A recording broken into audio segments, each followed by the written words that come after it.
Welcome to the Jerome McClain Show. I'm your host, Jerome McClain, and let's get into our episode.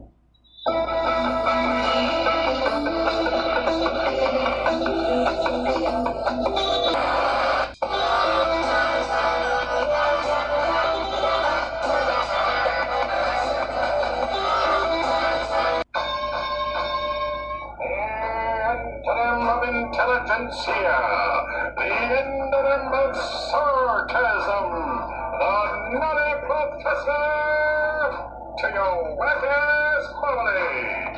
It's T-Bone from T-Bone and Chick Brew in the morning. Now available in podcast format. Simply search for the T-Bone and Chick Brew podcast, available wherever fine podcasts are sold. So I think my message is, don't give up on America. We're the longest lasting freely elected government in history now. And a lot of people didn't think we'd make it this long. I think it'd be a good thing if we made it longer. So everybody should be thinking about that this year. Do I want to make it longer? Because if I do, then I have to favor cooperation over constant conflict. And I have to be willing to lose as well as win. We're the most unique country in the world. Most unique country in the world, since that we really do think democracy is dictated by the rules of the Constitution. And we do believe, and we act, and when we do well, that all men are created equal. Everyone's entitled to a shot. That everybody has a shot. And I think as we do that, people, it grows instead of focusing on divisions. Because we're not nearly as divided as we're being portrayed. If we hold true to that idea, that we the people have been gifted this chance of self-government, if we pay attention to our responsibilities and our duties, and if we extend respect and thoughtfulness to our fellow citizens, even if we disagree with them, if we understand that part of this democratic project is to sort through our differences in peaceful, legal ways, then I'm confident that we're going to have another 250-year run that's going to be just as good. My message is consider yourself fortunate to be a part of a great nation. Study our history so you have a better sense for what the future will be like. And be a citizen, not a spectator. And by that, I mean participate in the process, but also love a neighbor like you'd like to be loved yourself. Wow. So the History Talks event traditionally features former presidents, and it's taking on even more meaning as we celebrate 250 years. We had a lot longer of a conversation. Yeah. Oh, thank God. Yeah, that felt short. But it was really interesting to hear each of them talk about why service matters, why treating our neighbors the way we would want to be treated matters, and we have a bigger conversation. Did you know what your dad's answer was going to be? No. By the way, it was also great to hear their optimism. Yeah. All four of them sounded quite optimistic about the future of our republic. And also just to say how grateful we are to live here. Yeah. Was it cool spending that time with Dad? Oh, yeah. He liked to bring out all the old stories. We didn't see. You didn't see. We're going to hold that for forever. Yeah, exactly. Jenna, thank you so much. Want to mention you can catch Jenna's full interview with the former presidents tomorrow morning.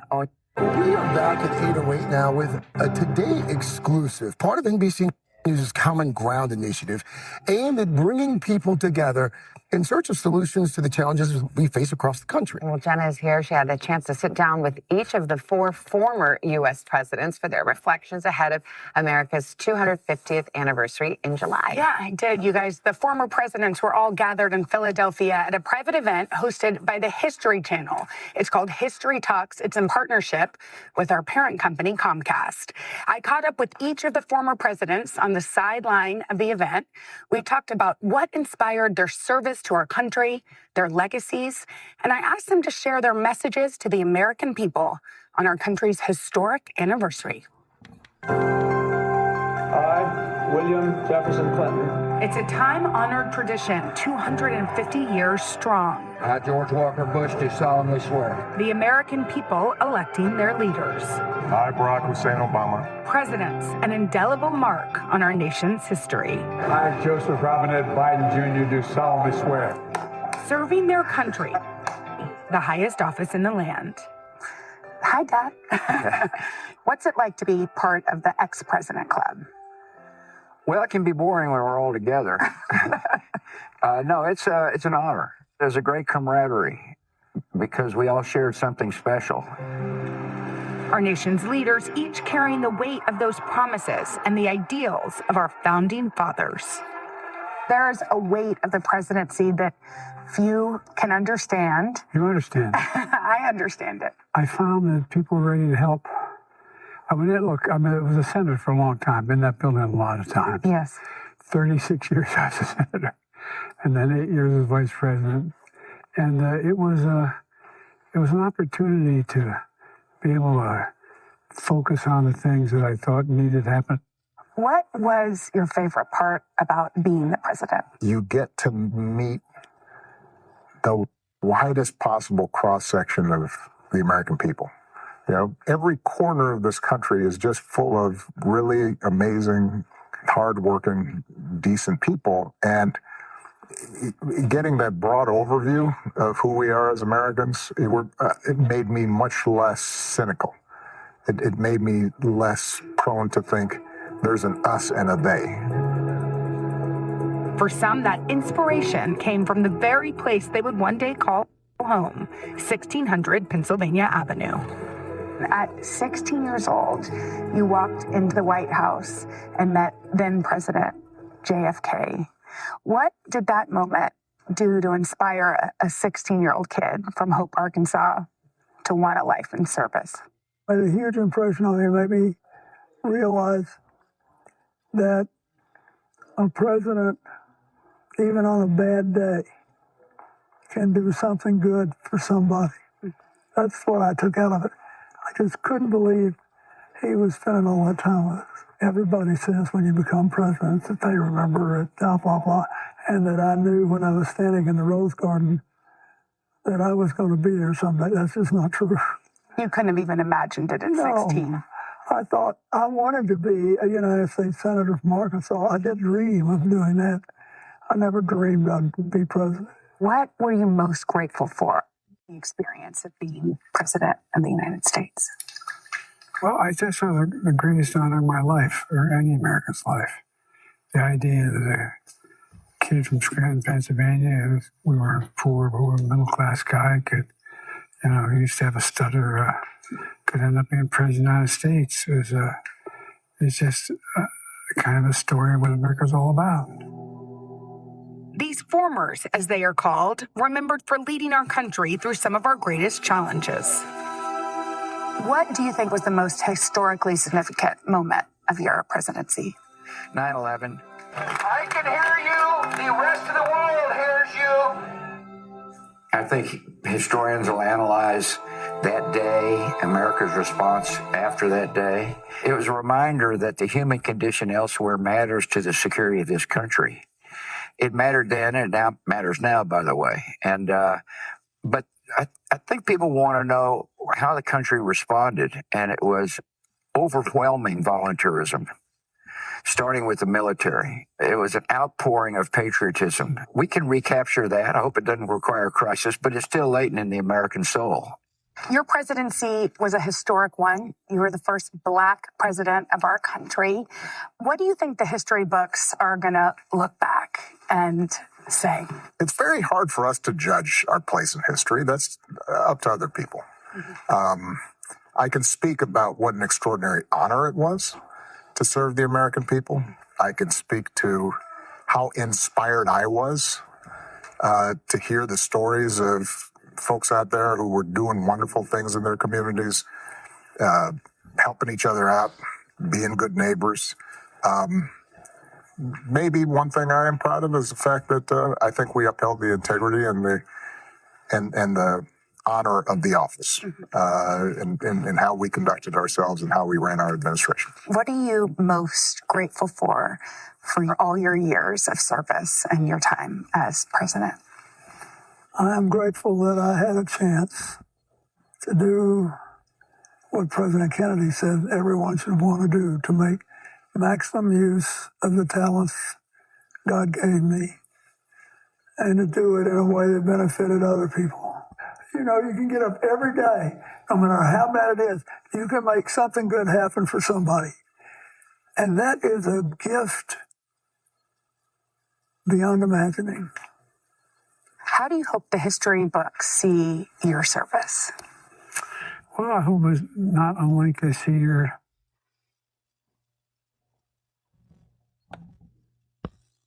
and your grandfather's service, as generated by making sure everybody got a shot. My dad used to say, look, Joey, everyone's entitled to a shot. Everyone's entitled to a shot, a guarantee. 250 years later, It's one small step for man. a nation tested I have a dream. and a democracy that endures. You ran on a simple yet effective principle, which was hope. Yeah. Do you still feel that hope in our country? I do. The first time I was on the national stage and I talked about hope, Hope in the face of difficulty. I reminded people hope is not blind optimism. The audacity of hope. Hope arises in the face of difficulty, in the face of uncertainty. And obviously we're going through some uncertain times. But when you look at the sweep of American history, we've gone through rough patches. And we tend to come out on the other side of them stronger. Family members can't sit across from one another and debate. Well, we can. We can. Yeah. And we have Right. for a long time. Yes, we have. But what can help us bring us back to each other? Well, I think one of the things about the 250th is a chance to focus on the common good and the wonders of this country, the history of this country, the fact that you can worship freely without government tell you how to worship, the fact that you can speak in the public square without being jailed, the fact that we have a press that's willing to hold the powerful to account. I mean, these are all things that should and generally do unite us. I am not concerned about the long-term health of our country because I've studied enough history to know that we've been through the periods of intense anger and intense rivalry of ideas. But the beauty about democracy, Jen, is that it's self-correcting. And one of the key things I'm going to try to do during the 250th is encourage citizens to participate in the process. And if you don't like what's going on, vote. And that's how America heals itself. I'm not sure we're as divided as we portrayed. I'm sure there's anywhere from 15 to 30% of the people who are on the one end here. But I think the vast majority of people are coming around to conclude that,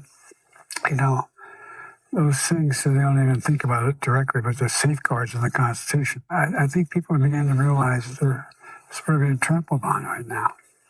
So I'm hopeful that people are going to begin to say, whoa, we got to slow this thing up. We're coming to the 250th anniversary of the country, and for me, I think it reminds people that democracies depend on certain basic rules. In 1993, when he became president, my grandfather left you a letter. What did that letter mean? It meant the world because it basically said, we had a tough campaign. It's over. You won. And I wish you well because you're all our president now. And your success is America's and every American's. So I really wish you well. I kept that letter close at hand for years after I read it. I was just so touched by it. And then when your dad was elected, I wrote him a letter that said basically the same thing. What do you think we can learn from that in this moment in history? Stay with us. We'll be right back. Has anybody ever told you you were over-opinionated? How about this one? You can talk about everything you like, but don't talk about religion. Don't talk about faith. Don't talk about politics. My name is Jerome McClain, host of Jerome McClain Show, and I want to introduce you to a show called Over-Opinionated with my friend from Southwest Virginia, Josh Scott. Josh has always been told he has been over-opinionated. He always tried to hold back these opinions, but he tried to back them up when he had to say something with facts and logic. Since he's grown up in many ways, he had to change a lot of his views and his opinions, as a lot of people should. He's not a millionaire from Fox News or CNN. He's just a hard-working, blue-collar type of guy. Give Josh Scott a shot at Over-Opinionated with Josh Scott. You can find him on patreon.com/overopinionated at 679. You can also check him out on Twitter at NRV_guy79. Over-Opinionated with Josh Scott, where he is this soft-spoken guy telling you the truth. We talk about a lot of serious topics on this show. One very serious topic is women's health. One company that stood out to me was vslay.com, because the owner is very transparent about her own struggles in the women's health department and has great customer service, great deals, and frequent sales. You can check her out, her great customer service, products about women's health, and frequent sales at www.vslay.com. That is www.vslay.com. That America is bigger than anybody's personal hopes and dreams. For the American people, sometimes it's the smallest gestures that have the biggest impact. I get a little antsy, as I'm sure you know. And I was sitting next to Michelle. That's what happened. That's who I sit next to at funerals. And I was kind of teasing her and stuff. And I slipped her an Altoid. Not as a joke, but I thought she might want one. And I got in the car afterwards and he said, "You're trending." I didn't know what trending meant. And it turns out the country is starved to see a white center-right Republican and a African-American center-left Democrat having fun and being able to converse, not as political figures, but as citizens. And I intend to continue to try to do that. Our next chapter filled with the same passion and determination on all sides to hold close to the principles that built America and made her strong. As we're celebrating 250 years of our democracy, what message do you have to Americans? Remember what's best in us. The basic principle upon which this country was founded, which is we don't have rulers, we don't have kings or monarchs or aristocracies, we have citizens. And if we hold true to that idea, that we the people have been gifted this chance of self-government, if we pay attention to our responsibilities and our duties, and if we extend respect and thoughtfulness to our fellow citizens, even if we disagree with them, if we understand that part of this democratic project is to sort through our differences in peaceful, legal ways, then I'm confident that we're going to have another 250-year run that's going to be just as good. The country will survive as much by the process, by the freedom to speak, by the freedom to vote, by the freedom to be active in politics, as by any particular issue. And because it's like it is, compromise is essential. We're the most unique country in the world. The most unique country in the world in the sense that we really do think democracy is dictated by the rules of the Constitution. And we do believe, and we act, and when we do well, that all men are created equal. My message is consider yourself fortunate to be a part of a great nation. Study our history so you have a better sense for what the future will be like, and be a citizen, not a spectator. And by that, I mean participate in the process, but also love a neighbor like you'd like to be loved yourself. See, one of the beauties of this country is that there are thousands and thousands of citizens who volunteer on a daily basis to help somebody in need. They're often not heralded, but they make a huge difference one person at a time. And I would hope people will take a look at our history and realize we're an imperfect nation trying to be more perfect, but be optimistic about the future of the country. Here. What a great conversation. What an honor. I realized when I was flying home, I've interviewed each of them. I know you all have too, but to get to be with them all on one day, they have different beliefs, different thoughts, they've served differently. But, to hear them all say, I have hope in our country. Yeah. Yes. I'm optimistic. My dad did say we didn't have time in that documentary to put this in, but he did say he was going to they're all going to be together for President Obama's library opening later this summer. And he said he was going to bring Mrs. Obama a crate of Altoids. I love that. That said a lot of good things, but that. One might have reasonably expected that when Congress passed, with near unanimity, the Epstein Files Transparency Act, legislation signed into law by the very president who spent months attempting to scuttle it, the American public would receive something approximating transparency. Instead, what the Department of Justice delivered on December 19th was a masterclass in the art of bureaucratic obfuscation. Thousands of pages in which the text had been replaced by the absence of text. Hundreds of documents so thoroughly blacked out that they resembled nothing so much as a confession written in the language of cowardice. Consider the mathematics of this contemptuous exercise. Over 550 pages rendered completely illegible. 119 pages of grand jury testimony from New York.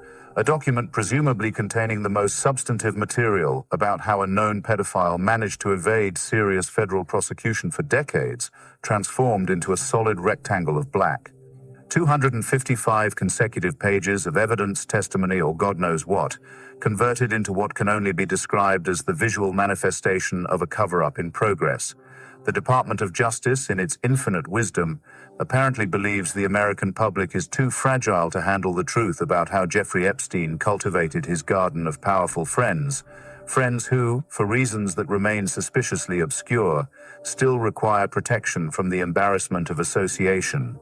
Deputy Attorney General Todd Blanche, a man whose previous occupation was serving as Donald Trump's personal defense attorney, a fact that should give pause to anyone with functioning critical faculties, has offered the predictable defense that every redaction serves the noble purpose of protecting victims.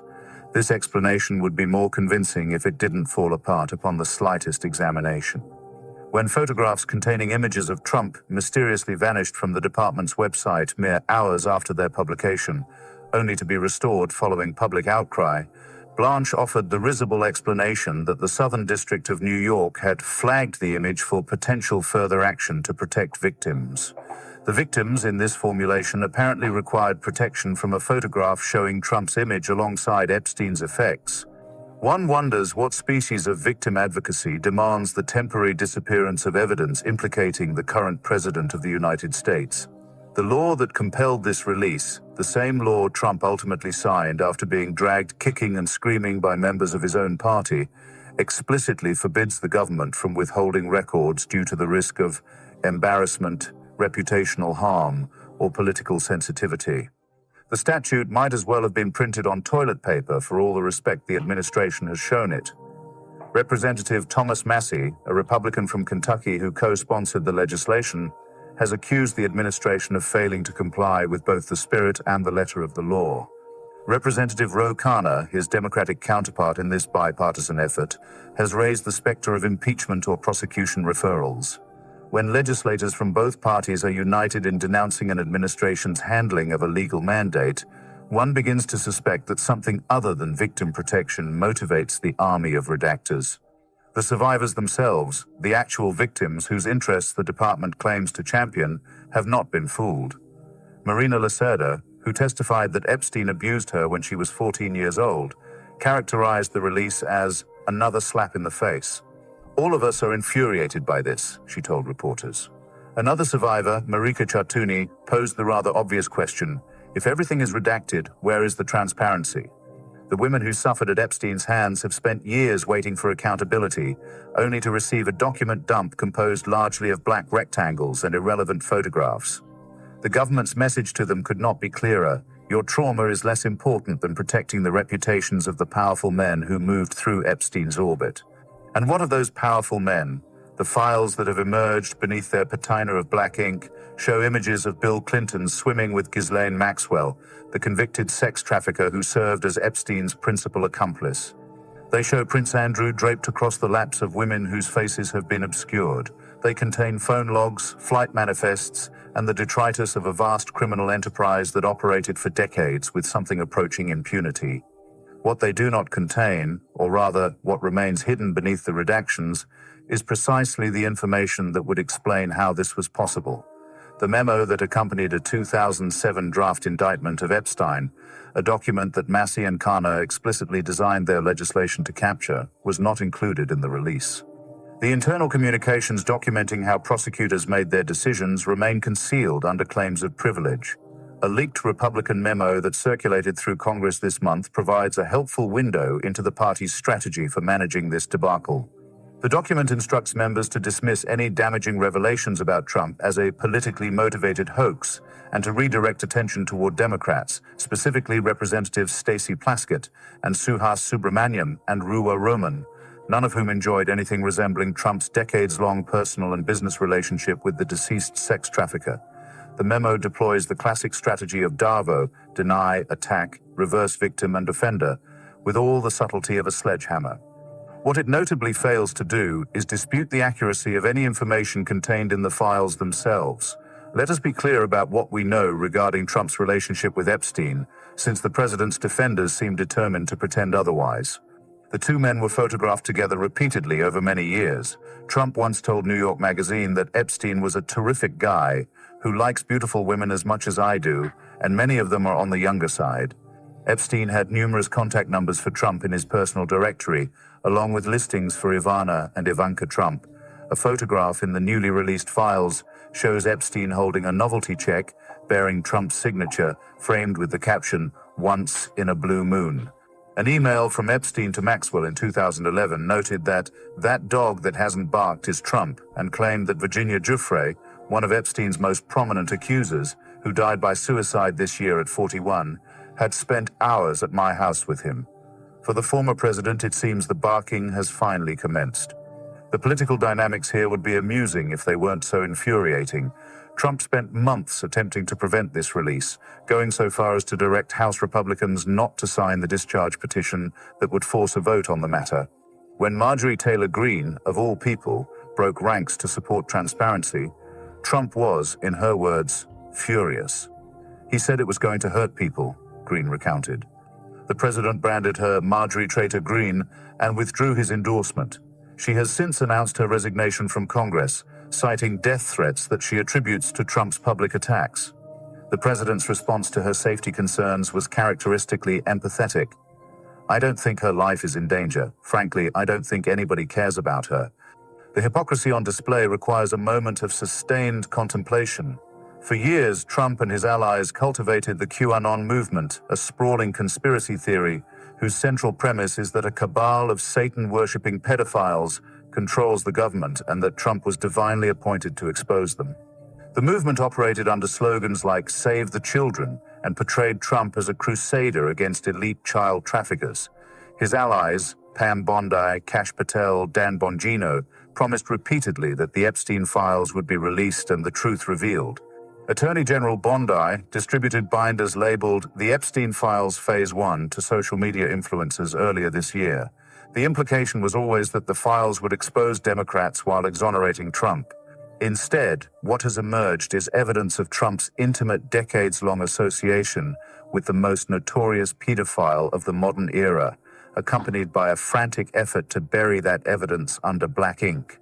The man who was supposed to storm the gates and expose the pedophile elite turns out to have been at the parties. The savior was a regular at the predator's dinner table. One might expect this revelation to prompt some soul-searching among Trump's supporters, particularly those who were drawn to him through appeals to child protection. One would be wrong. The same mental architecture that allowed believers to dismiss every previous failure of QAnon's predictions, the storm that never arrived, the mass arrests that never occurred, the great awakening that never dawned, permits them now to rationalize this contradiction. Some blame the deep state for thwarting Trump's noble intentions. Others insist the delay is strategic, another dimension of the plan. The capacity for self-deception, it seems, is bottomless. For those of us who have not surrendered our critical faculties, the picture is somewhat clearer. The President of the United States is using the power of the Justice Department to conceal information about his relationship with a convicted sex trafficker. The law mandating transparency is being flouted.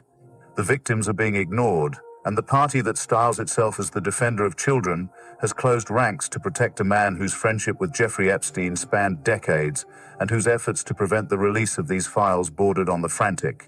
The shamelessness of it is almost admirable in its brazenness. Trump calls the Epstein matter a Democrat hoax, despite the fact that Epstein was his friend, not Bill Clinton's, or rather, in addition to Bill Clinton's. He dismisses calls for transparency as the work of troublemakers and radical left lunatics, while his own Department of Justice transforms legally mandated disclosures into a monument to redaction. He expresses confidence that his base will forget about the whole matter while his appointees labor to ensure there is nothing left to remember. Senate Minority Leader Chuck Schumer was characteristically understated when he observed that simply releasing a mountain of blacked-out pages violates the spirit of transparency and the letter of the law. Representative Jamie Raskin was more direct, accusing the administration of covering up things that, for whatever reason, Donald Trump doesn't want to go public, either about himself, other members of his family, friends, Jeffrey Epstein, or just the social, business, cultural network that he was involved in for at least a decade, if not longer.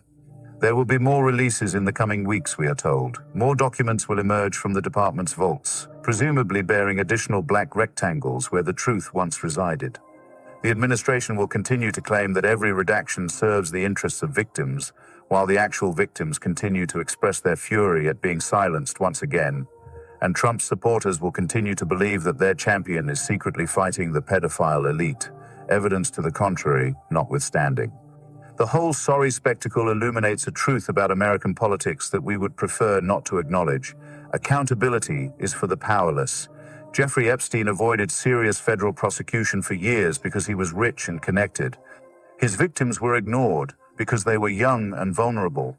And now, even in death, his network of powerful friends continues to enjoy the protection of the very institutions that should be exposing them. The black ink tells its own story. Each redacted page is a decision, a choice made by someone with the authority to reveal or conceal. When hundreds of pages emerge as solid rectangles of black, that is not an accident of process. It is a statement of priorities. The Department of Justice has examined the evidence and concluded that whatever lies beneath those redactions is more dangerous to the powerful than it is useful to the public. We are left with the question that Marjorie Taylor Greene posed before her excommunication from the MAGA faithful: why fight this so hard? She claims not to know what is in the files. Neither really do we. But the intensity of the effort to keep that information hidden suggests that those who do know are very, very afraid of what would happen if the rest of us found out. The children who were trafficked through Epstein's operation deserved better than this. The survivors who testified, who went public with their trauma, who fought for years for some measure of justice, they deserved better than 550 pages of black rectangles. The American public, which was promised transparency by legislators of both parties and by a president who signed the very law now being flouted, deserves better than the insulting theater of concealment masquerading as compliance. Instead, we have received a masterwork of cowardice, thousands of pages in which the truth has been replaced by its absence, testimony transformed into silence, evidence converted into the visual representation of a cover-up in progress. When the history of this sordid episode is written, the black ink will tell the story that the Department of Justice refused to tell. And the question of what and whom that ink was meant to protect will hang in the air, unanswered and unanswerable, a monument to the corruption of power and the protection of the protected. Those who continue to support this administration while claiming to oppose human trafficking and protect children have surrendered any pretense of intellectual coherence. You cannot simultaneously venerate a man as the scourge of elite pedophiles while defending his frantic efforts to conceal his decades-long friendship with the most infamous pedophile of our time. You cannot claim to champion victims while excusing an administration that ignores their pleas for transparency. You cannot pretend to care about children while providing political cover for the burial of evidence that might explain how their abuser operated with impunity for so long. But consistency was never the point. The point was power, the acquisition of it, the maintenance of it, and the deployment of it to protect those who possess it from the consequences of their associations. In this, at least, the redacted files have achieved their purpose admirably.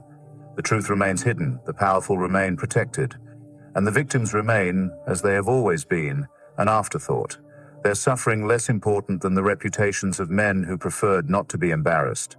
One had hoped, perhaps naively, that the machinery of democracy might force a different outcome. Congress passed a law. The president signed it.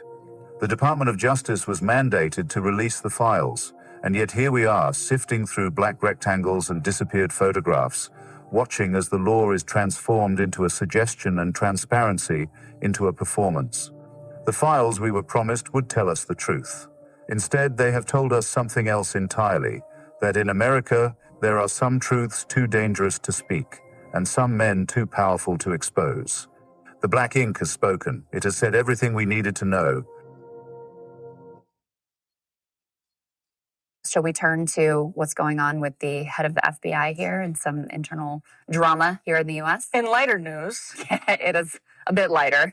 Yeah, a bit lighter. Yeah. Well, Kash Patel, FBI Director Kash Patel, was the subject of a truly wild Atlantic profile that posted. It really was more of a profile than a report, posted on Friday.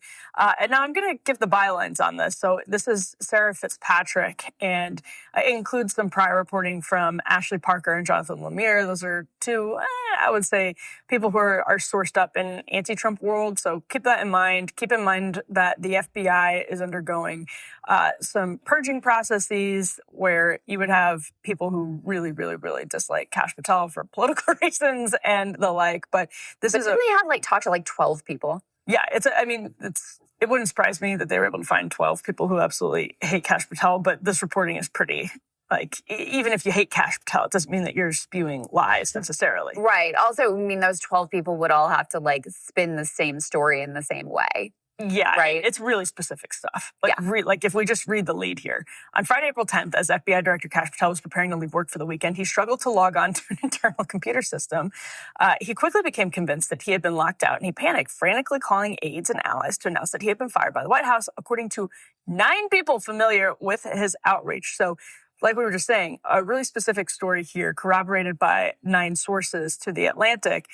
2 of them described his behavior as, quote, a freak out about a very specific instance very recently. So that was about 7 days. It was a week before this story published, exactly a week before this story published, about the computer system. He can't get into the computer. He's so freaked out. Now, The Atlantic had reported not long before that Kash Patel, after Pam Bondi, was on basically a list, maybe not a formal list, but a list of people who could be axed within DOJ at any moment. So maybe that had something to do with his paranoia. But it goes on to cite all kinds of current officials, former officials who remain, quote, close to him, according to The Atlantic, saying that he is, quote, deeply concerned that his job is in jeopardy, including what's some reasons, quote, having to do with what witnesses described to me as bouts of excessive drinking.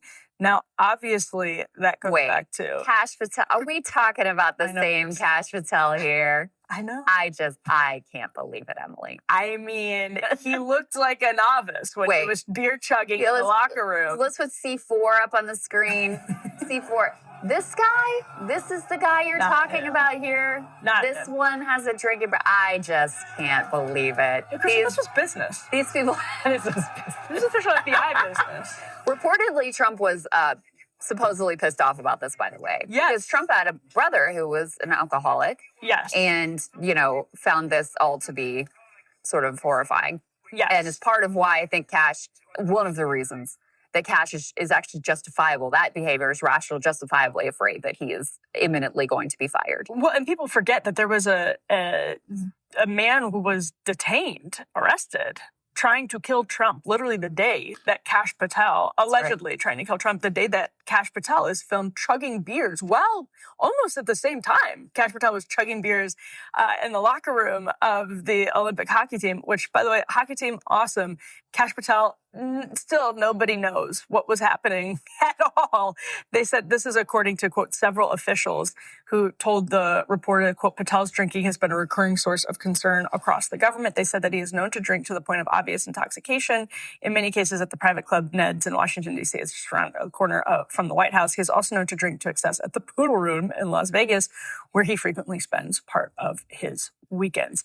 That is something that's scuttlebutt in D.C., that he's not actually even in D.C. that often, that he spends a lot of time in Las Vegas. I don't know how true that is, but obviously some of it gets into this story here. Now, Patel says, all lies, print it, I'll see you in court, and then responds he goes on Sunday Morning Features with Maria Bartiromo just yesterday, known to be one of Trump's favorite shows. Obviously, Trump watches Maria Bartiromo, seemingly with religious fervor. So here's Kash Patel's response just yesterday to Bartiromo, C1.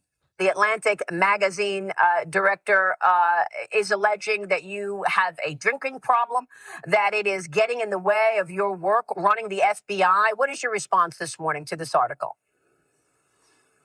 Look, Maria, you and I have been at this together for a long time, whether I was leading the investigation on Russiagate back in the House or my time in the Trump admin 1 and now. And the results, I say, speak for themselves. If the fake news mafia isn't hitting you personally with baseless information in Washington, D.C., then you're not doing your job. And it's louder than ever because this FBI, under President Trump's brilliant leadership in backing the blue and backing law enforcement, this FBI has the most prolific year in crime reduction in the United States history. So if I'm not doing my job, if I'm not working, then how is it that the FBI delivered the safest America under President Trump's leadership in the history of our country? They can beat their drums and stand next to toxic waste all they want, but that doesn't make it toxic waste. And Maria, I'm happy to announce on your show that we're not going to take this laying down. You want to attack my character? Come at me. Bring it on. I'll see you in court. So you're going to sue them? Absolutely. It's coming tomorrow. Tomorrow you will be dropping a lawsuit against the Atlantic magazine. Yes, I will. For defamation.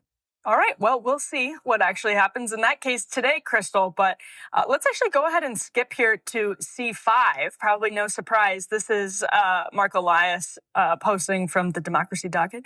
FBI Director Kash Patel said that his agency will soon make arrests, maybe this week, in connection to the 2020 presidential election, which he claims was rigged. Now, you could hear in the Bartiromo clip the sort of high school theater level of acting from President Trump's leadership and his decision to back the blue. And you notice Fox had pre-prepared a graphic with all the stats. Did you see what they put when he started talking about that had the this many arrests, this many child predators, and blah, blah, blah. So Fox News ready to go with this, when he launched his high school acting moment here, they were ready to support him with that. Interesting. Well, that's probably what's buoying him, to be honest, is that the FBI has had some successes cracking down on crime, but how much of that is actually the FBI and how much is the national atmosphere? We could do a whole segment on that. But I do just want to read the part about the hockey team from the Atlantic story. They say, quote, while on official travel to Italy, he's chugging beer. Quote, the incident prompted the president, who does not drink and whose brother died following a long struggle with alcoholism, to call the FBI director to convey his unhappiness, according to two officials familiar with the call. So just keep that in mind. So you have somebody who would be familiar with the call as we try to figure out the sourcing here. I also just wanted to bring up this other part of the story that gets to the sourcing, which said that they are internally within the Trump administration already discussing who they might replace Kash Patel with.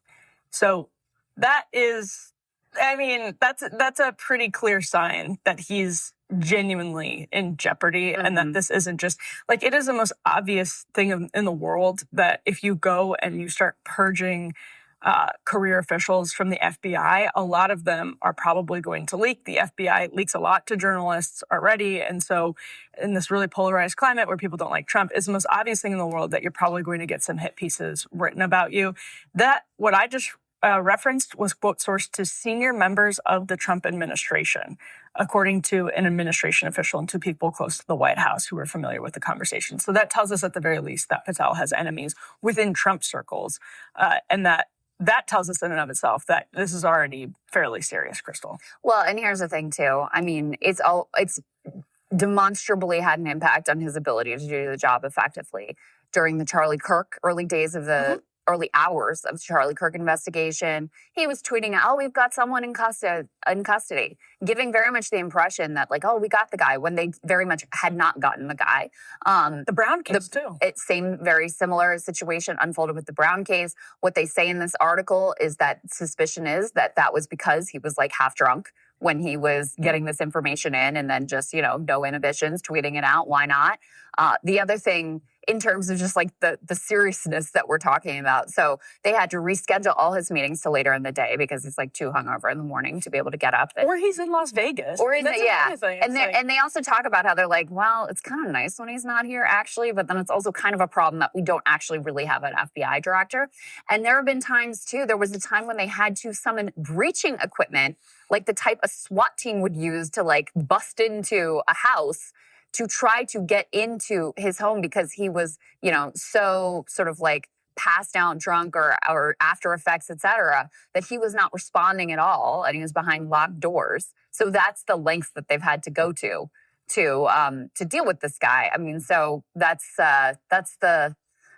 what is one of the problems of Kash Patel's leadership at the FBI. And do you think that he actually is likely to go? Or sometimes these stories from the mainstream media, sometimes they push Trump in the other direction, it seems, where it kind of like, then he doesn't want to be seen as giving in to the Atlantic in this case. So he at least keeps them around for a little bit longer. I was totally surprised by the Pam Bondi departure. That genuinely surprised me. There really hadn't been a lot of rumors at all that she was in jeopardy.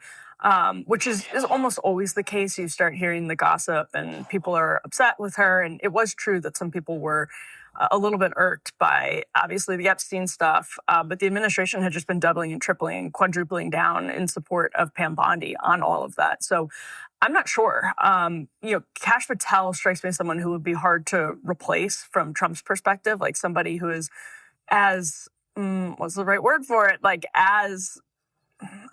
charismatic's not the right word for it, but like as performatively MAGA and anti-deep state, it's hard to find somebody. And he also, lest we forget, Kash Patel did have like prior DOJ experience, which was one of the interesting like distinctions, I think, between him and other possible candidates, that he had actually worked like as a bureaucrat at the DOJ prior in his career. He was like the senior aide on House Intel.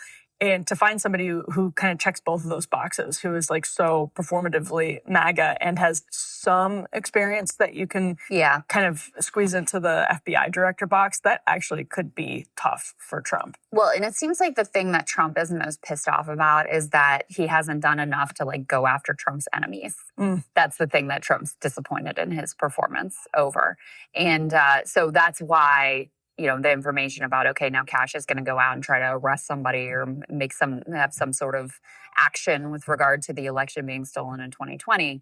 It tracks with, okay, this is how I'm going to save my job, right? And it also tracks with, it reminds very much of Tulsi Gabbard getting involved in the Fulton County raid and inserting herself there to try to reclaim her status within the administration after she had fallen off there. So I guess that's the way back into Trump's good graces. Yeah, it reminds me a little bit of Kristi Noem, where, we saw Kristi Noem doing some of this performative stuff too. And even people whose jobs aren't in jeopardy, like we see it at those cabinet meetings, are performatively pro-Trump. But there's an exasperation in some like hardcore MAGA circles in DC with, for example, the Charlie Kirk investigation and other top priorities, Epstein, for example, for like MAGA grassroots in DC circles where there are people like Kash Patel who were saying, we're going to get to the bottom of Epstein. Like this Epstein thing is a disaster for the left and for the Democrats. And so there are people who are just utterly exasperated with the showmanship of the Kristi Noems on deportations, for example, and then looking around and saying, we want you to go much harder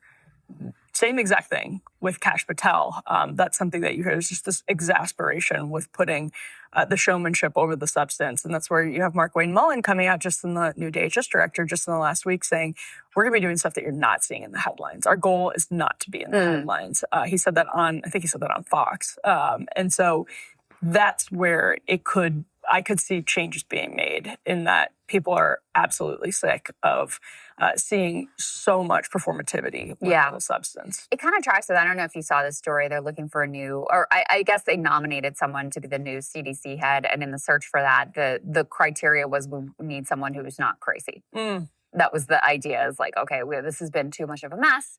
It's been all over the place. Trump is not comfortable, I think, with all the anti-vax stuff, because obviously he sees one of his primary accomplishments from his first term was the quick spin up of the COVID vaccine, and which I think he deserves some credit for. The Operation Warp Speed, I think, was highly successful in developing, and then pretty rapidly, the Biden administration was able to deploy the vaccine pretty rapidly.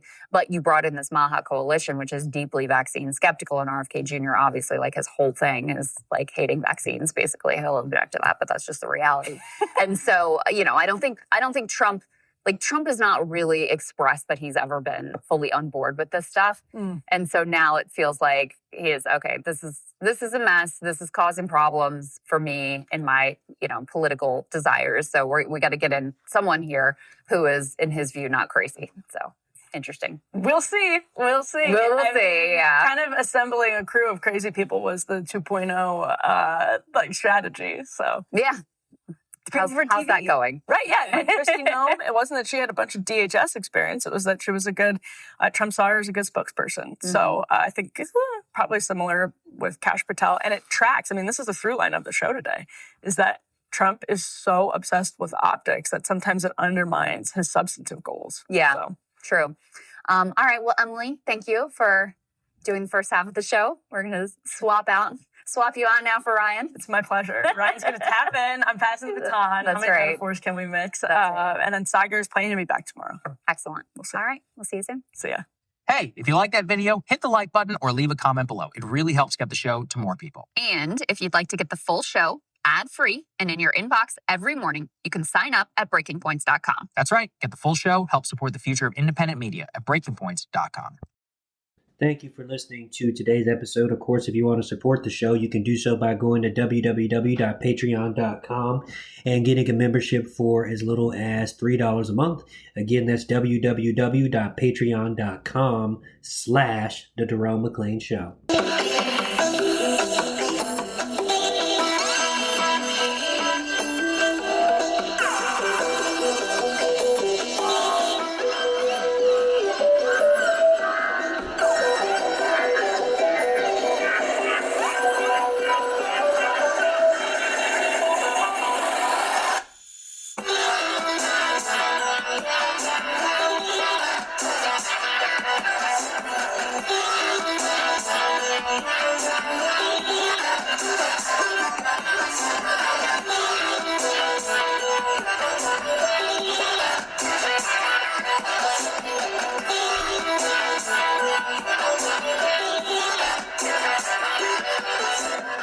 The Jerome McClain Show is fully listener-supported, independent media that won't lead you to tribalism. Get a membership and support independent media at www.patreon.com/The Jerome McClain Show.